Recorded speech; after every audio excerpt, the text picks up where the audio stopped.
찬송가 323장 함께 찬양 드립시다. 구름바다 낯선 이몸 찬양 드리겠습니다.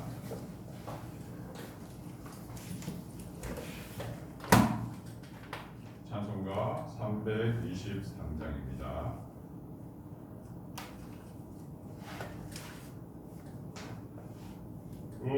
구름바다 낯선 이몸 어디든지 가오리다.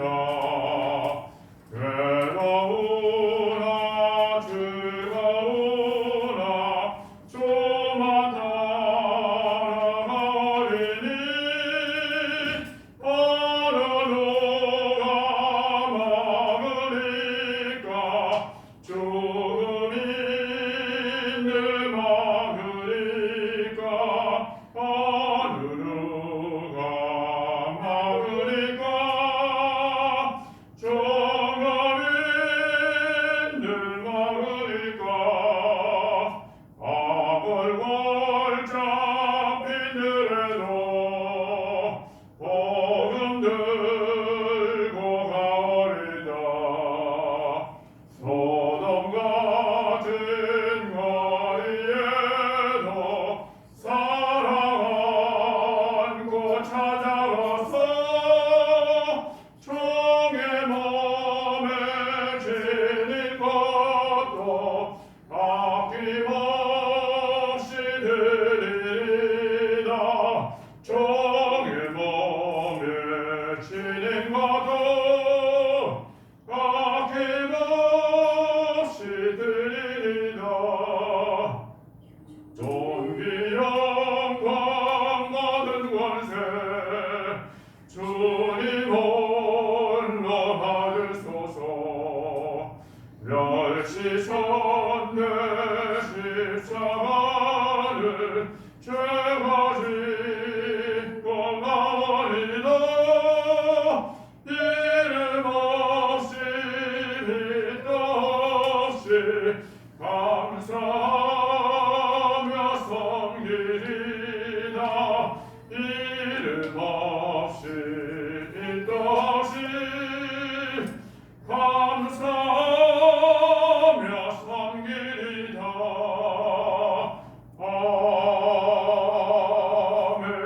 아멘. 우리 함께 말씀 찾겠습니다. 말씀은 마태복음 3장입니다. 신약 성경 3페이지. 마태복음 3장 1절에서 3절까지 말씀입니다.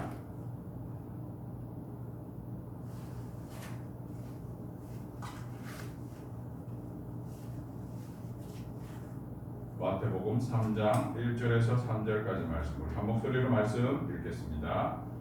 그때에 세례 욕심리 요한이 이르러 유대 광야에서 전파하여 말하되 회개하라 천국이 가까이 왔느니라 하였으니 그는 선지자 이사야를 통하여 말씀하신 자라. 일렀으되 광야에 외치는 자의 소리가 있어 이르되 너희는 주의 길을 준비하라. 그가 오실 길을 곧게 하라 하였느니라. 아멘. 사랑의 주님 감사합니다. 하루의 첫 주일 예배를 하나님께 드리게 하시고 이 새벽에 주님 앞에 나오게 하심을 감사합니다. 날마다 우리의 삶 속에 하나님 앞에 제단을 쌓는 일에 아버지 하나님 항상 힘쓰는 우리의 삶이 있기를 원합니다. 아버지 하나님 지난 휴가의 시간 동안 쉼을 얻게 하시고 안식을 누리게 하시며 주 안에서 새 힘 얻게 하심을 감사드립니다. 다시 주님 앞에 제단을 쌓으며 새날을 시작하오니 아버지 하나님 이 시간 주님 말씀하여 주시고 주 안에서 새 힘 얻게 하옵소서. 예수님의 이름으로 기도드립니다. 아멘.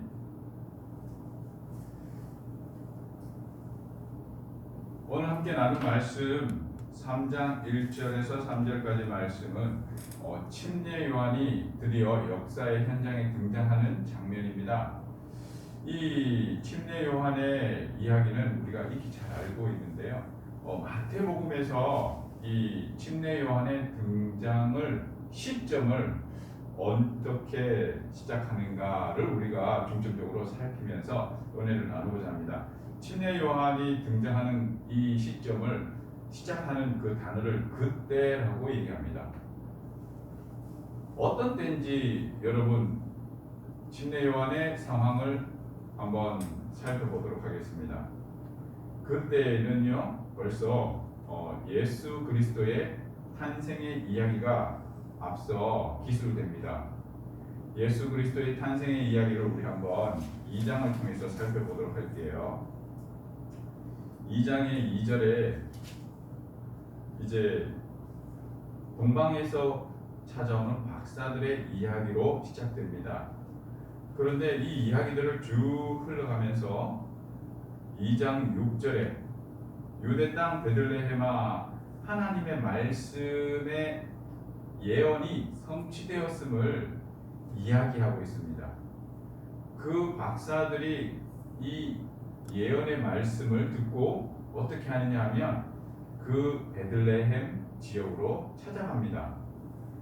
이 말씀을 알고 있었던, 가르쳐 주었던 이스라엘 사람들은 찾아가지 않고 이 이방의 박사들이 이 베들레헴으로 찾아가는 모습을 이야기하고 있습니다.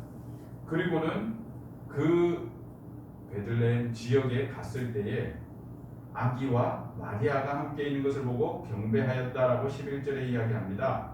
그런데 바로 12절에 꿈에 헤롯으로 돌아가지 말까 지시하심을 받아 다른 길로 돌아갔다라는 이 이방 사람들에게 나타난 하나님의 역사를 기술하고 있습니다. 그리고 이제 요셉에게 현몽합니다. 13절에 보면요. 주의 사자가 요셉에게 현몽하여 헤롯이 아기를 죽이려 한다. 그래서 애국으로 피하라라고 이야기합니다. 그리하여 요셉은 아기와 어머니를 데리고 애국으로 피신합니다. 그런데 이것을 무엇이라고 얘기하냐면 15절에 애국으로부터 내 아들을 불렀다 함을 이루려 한다라고 이야기하고 있습니다. 그리고는 그 예수 그리스도의 애굽의 피신 사건 이후로 헤롯이 그 베들레헴 지역에 큰 재앙을 지시합니다. 어린 아이를 죽이라 하는 명령이죠. 그러자 이것을 무엇이라고 얘기하냐면 18절에 라마에서 슬퍼하며 크게 통곡하는 소리가 있어 들리니 라헬이 그 자식을 위하여 애국하는 것이라. 이 하나님의 말씀을 이루려 하였다라고 그 사건의 후담을 이렇게 표현합니다. 그리고 19절에는요 헤롯이 이제 죽습니다. 그러자 주의 사자가 애굽에서부터 요셉에게 현몽합니다. 그리고 다시 나사렛이라는 동네로 갈릴리 지방으로 돌아가라라고 지시하였고 나사렛 동네로 기거하게 됩니다. 그런데 이것을 23절에 나사렛 사람이라 칭하리라 하심을 이루려 하였다라고 표현합니다. 그리고는 침례 요한의 등장을 이렇게 얘기합니다. 그때의 침례 요한이 유대 광야에서 전파하는데 무엇이라고 전파합니까? 회개하라 천국이 가까이 왔느니라. 예수 그리스도를 중심으로 하여 수많은 인물들이 등장합니다. 수많은 인물들이 등장하는데 그 등장하는 모든 스토리를 마지막에 무엇이라고 얘기합니까? 예언의 성취다라고 얘기합니다. 여러분들의 삶 속에 누구를 중심으로 움직이고 있다고 믿고 있습니까? 우리의 삶은 예수 그리스도를 중심으로 하여 살아간다라는 사실을 믿으시기 바랍니다. 그리고 그 삶의 현장 순간순간마다 무엇이 이루어진답니까? 하나님의 말씀이 이루어진다라는 사실 또한 믿으시기 바랍니다. 그런데 말입니다. 헤롯과 같이 그러한 이야기의 말씀이 이루어지는 삶을 살고 있는지 아니면 이방인이지만 동방 박사들에게 또는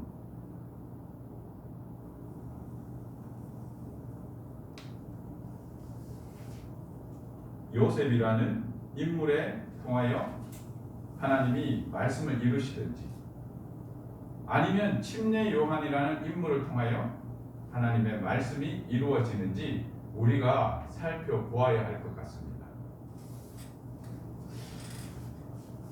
여러분들은 이 세 인물을 또 두고 한번 생각해 본다면 어떤 생각이 듭니까? 뭐 그것도 괜찮고 이것도 괜찮고 이것도 괜찮네 이렇게 생각이 듭니까? 그런데 그 결과는 많이 달라집니다. 왜냐하면 아기 예수를 처음 만났던 동방의 박사들은 결국은 그 처음 만남으로 끝이 납니다. 그들이 무엇을 하였는지에 대한 그 이후의 기술은 나타나지 않고 있습니다. 그러나 그들이 예수 그리스도를 만났다, 만왕의 구주다라는 사실을 예수 그리스도를 알았다면, 믿었다면 또 다른 이 복음서의 이야기가 나타났으리라 생각이 듭니다. 하지만 그는 인류의 구원자라고 이야기하는 것보다는 유대의 임금을 먼저 만나고 아련하는 것으로 끝났을 것 같습니다. 그리고는 요셉이라는 인물로 돌아가 보겠습니다. 요셉은 예수 그리스도의 아버지입니다. 물론 그 육신의 아버지입니다. 하나님의 말씀이 계속해서 요셉을 통하여 이야기되고 있습니다. 그걸로 비추어 봐서 요셉은 어떠한 사람이었다라고 생각이 듭니까? 기도하는 사람이라는 것으로 생각이 듭니다. 동방박사를 하나님께서 찾아가시고 말씀하신다라는 것으로 동방박사들이 기도하는 사람이다 이렇게 생각하기에는 조금 과한 느낌이 있습니다. 그들에게 왜 하나님이 특별한 은혜를 베풀으셨느냐? 왕 대신 예수 그리스도의 탄생에 대한 하나님의 섭리하심 속에 그들에게 나타나셨다라고 생각할 수 있습니다. 그러므로 이런 부분을 생각할 수 있습니다. 내가 기도하지 않고 살아가는데도 하나님의 은혜가 나에게 있을 수 있구나. 그런데 그것이 나에게 어떤 유익이 올까까지를 생각해 본다면 내가 기도하는 사람의 기도하는 자리에 서야 하겠구나라는 것을 다시 한번 생각해야 할 것 같습니다. 다시 요셉으로 돌아가겠습니다. 이 요셉은 계속해서 그 하나님의 섭리 가운데에 그 위험의 자리를 계속해서 피해갑니다. 피해가여 하나님의 말씀을 이루어가는 데에 계속해서 쓰임을 받고 있습니다. 그리고 예수 그리스도를 중심으로 하여 이 요셉의 삶을 보면 계속해서 예배드리고 기도하는 사람의 모습으로 묘사되고 있습니다. 자, 그 다음에 침례 요한으로 넘어가 볼게요. 오늘 읽은 본문의 침례 요한은 어떠한 사람입니까? 예수 그리스도의 오심을 준비하는 사람이다라고 예언을 이야기합니다. 3절 같이 읽어볼게요. 광야에 외치는 자의 소리가 있어 이르되 너희는 주의 길을 준비하라. 그가 오실 길을 곧게 하라. 이 예언의 마지막, 메시아 예언의 마지막 그 예언의 이야기를 이 누구를 통하여? 침례 요한을 통하여 이루었다라고 얘기합니다. 그리고 선지자들의 이야기를 하면서 마지막 선지자라고 표현을 하기까지 합니다. 우리의 삶은 어느 자리에 위치하고 있느냐입니다. 좀 전에 서두에서 우리가 예수 그리스도를 중심으로 살아간다라고 우리는 아멘으로 화답하였습니다. 그렇다면 우리의 삶의 자리는 어느 위치에 위치하고 있냐? 동방박사의 자리에 위치합니까? 요셉의 자리에 위치합니까? 때로는 침례 요한의 자리에 위치합니까? 여러분의 삶의 그때는 어떤 때라고 분별이 되십니까? 우리의 삶의 자리는 지금 침례 요한의 삶의 자리에 위치해 있구나 라는 사실을 기억해야 할 것입니다. 예수 그리스도의 다시 오심을 준비하는 그러한 삶의 자리에 서 있습니다. 그렇다면 우리는 어떻게 살아야 할 걸까요? 바로 이 요셉의 삶처럼 기도하며 하나님의 음성을 분별하고 그의 말씀을 따라 살아가며 무엇을 하는 자? 예수 그리스도의 다시 오심을 준비하는 자로 살아가야 할 것입니다. 그것이 무엇입니까? 바로 회개하라 천국이 가까이 왔느니라의 삶입니다. 그리고 예수께서 우리에게 분부하여 말씀하시죠. 무엇입니까? 제자를 삼으라라는 말씀입니다. 회개하라 천국에 가까이 왔느니라 이 복음의 말씀을 선포하며 우리가 열심히 수고하여야 할 숙제가 있다면 바로 제자를 삼는 일입니다. 사실 제자를 삼는 일이 쉬운 일이 아닙니다. 왜냐하면 내가 스승이 된다라는 그러한 부담감을 안기 때문입니다. 스승이 된다라는 것은 먼저 그 제자에게 가르쳐야 할 그 내용을 습득하고 익숙한 상황이 되는 사람이 바로 스승입니다. 그러므로 우리가 이 복음의 말씀 예수 그리스도와 함께 동행하는 그 삶을 우리가 먼저 살아내야 할 때 비로소 우리는 제자에게 그 삶의 정수를 나눠줄 수 있는 것입니다. 또한 본이 될 수 있는 것입니다. 말씀을 맺겠습니다. 침례 요한의 이 삶의 모습을 보며 우리의 삶은 바로 그때라는 상황을 먼저 생각하고 기억하고 우리의 상황을 분별할 줄 알아야 합니다. 그리고 우리는 이 때를 위하여 살아가는 사람임을 기억하고 예수 그리스도를 중심으로 우리의 삶의 자리를 어느 위치에 위치해 있느냐를 잘 지혜롭게 분별하여 그분의 오심을 그분의 말씀을 이루어가는 지혜 있는 다섯 처녀와 같은 삶이 되기를 예수님의 이름으로 축원드립니다. 그리고 이 8월 이제 첫째 주일이 시작됩니다. 주간으로는 둘째 주일이 벌써 지나갑니다. 이 삶 속에 예수 그리스도의 다시 오심을 우리가 무엇으로 준비하는지 먼저 돌아보고 침례 요한은 예수 그리스도의 다시 오심을 예수 그리스도의 오심 초림을 어떻게 준비해야 되느냐면 그의 삶을 정돈하였습니다. 낙타 옷을 입고 허리띠 가죽띠를 메고 음식은 메뚜기와 석청을 먹으며 광야에서 날마다 하나님과 소통하고 교통하는 예배자였고 기도자였고 그 하나님을 섬기는 사람이었습니다. 그리고 그 뜻을 쫓아 살아가는 선지자적 사명을 감당하는 사람이었습니다.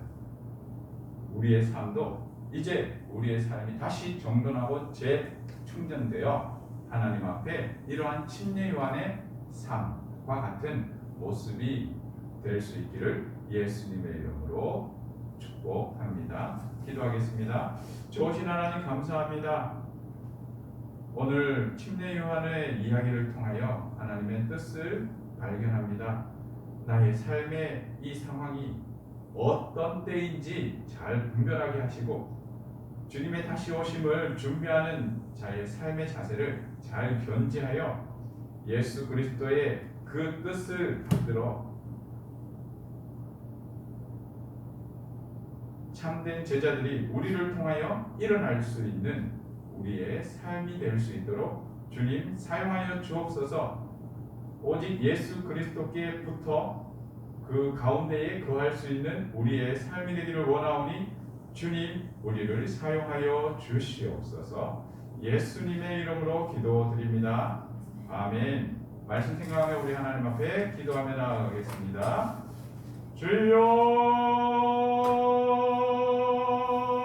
주여 사랑해 주님 감사합니다.